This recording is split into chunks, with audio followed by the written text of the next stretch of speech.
최고위원이 말씀하신 것처럼 경제 상황이 정말 심각합니다. 주가가 폭락하고 환율이 또 폭등하고 있습니다. 저게 전광판에는 숫자로 나타나지만 저 숫자가 의미하는 바는 민생 현장에 우리 국민들이 엄청난 고통을 겪고 있다는 걸 의미합니다. 대책이 없다면 모르되 대책이 있습니다. 이럴 때 정부가 필요합니다. 이럴 때 재정의 역할이 필요합니다. 대체 뭘 하는지 모르겠습니다. 지금 몇 달째 이러고 있어요. 추경하자, 또 하겠다, 검토하겠다 한 지가 지금 몇 달째입니까? 제가 최상목 부총리 쪽으로부터 내가 들은 바로는 재정 조기 집행을 해보고 1분기 지난 다음에 추경을 뭐 해보겠다는 얘기를 제가 1월 달쯤에 들었어요.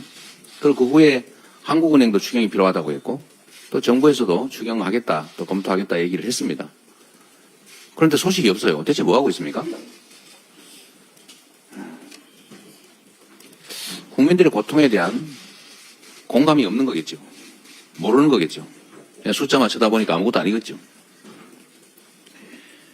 또 국민의힘도 마찬가지입니다. 지금 전 세계가 미국의 자국 중심주의 통상 정책 때문에 경제적으로 심각한 상황을 맞고 있습니다.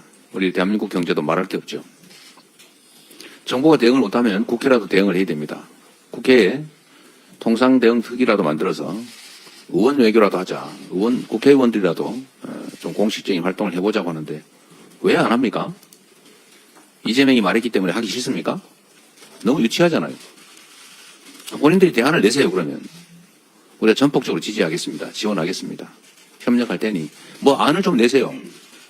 이제는 여당도 아니지만 어쨌든 연이 있는 한때 여당 아닙니까? 여전히 정부의 영향력이 있잖아요. 그러면 대책을 내십시오. 아니 대책은 내지 않고 우리가 하자면 무조건 반대하고 뭐 어쩌자는 거예요. 이 나라가 우리 국민의힘 정치인들의 놀이터입니까? 국민들이 저렇게 고통스러워하고 경제가 망가지는 거 보이지 않습니까? 정말 한심합니다. 아직도 반성을 안 하고 있어요.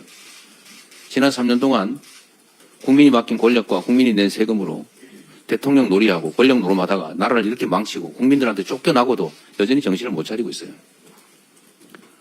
지금 내란수계 헌재에서 파면당했는데 그 내란수계를 여전히 끌어안고 같이 가겠다는 겁니까? 왜 제재하지 않습니까? 혼이라도 내는 척 해야 될 거 아닙니까?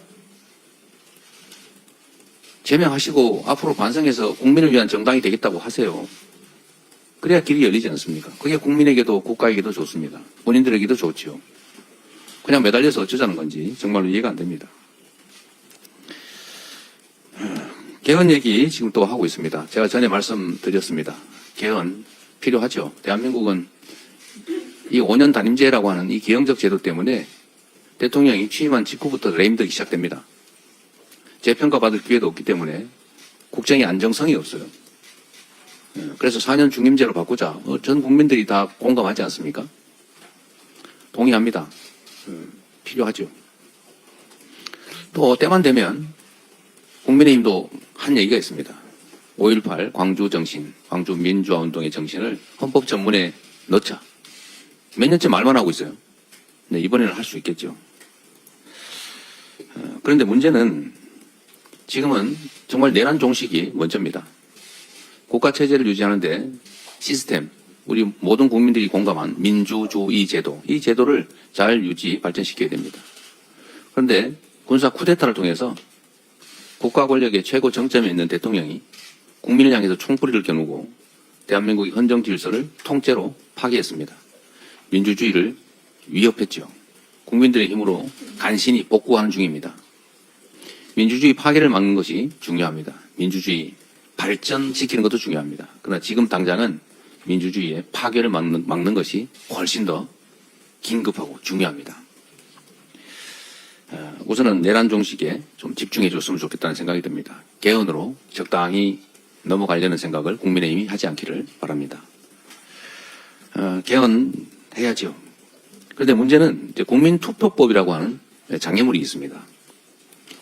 지금 현재 국민투표법상으로 사전투표가 허용되지 않기 때문에 동시에 이 개헌을 하려면 헌법 개정안에 대해서는 본투표일에 대해서만 할 수 있고 사전투표하는 사람은 사전투표장에서 개헌투표를 할 수가 없습니다. 그렇게 되면 과반수가 안 될 가능성이 매우 높죠. 그러면 국민투표법을 개정해야 되는데 이게 또 시한이 있어요. 거의 이번 주 안에 처리가 되지 않으면 실질적으로 60일 안에 대선과 동시에 개헌을 하기가 물리적으로 불가능하다고 합니다.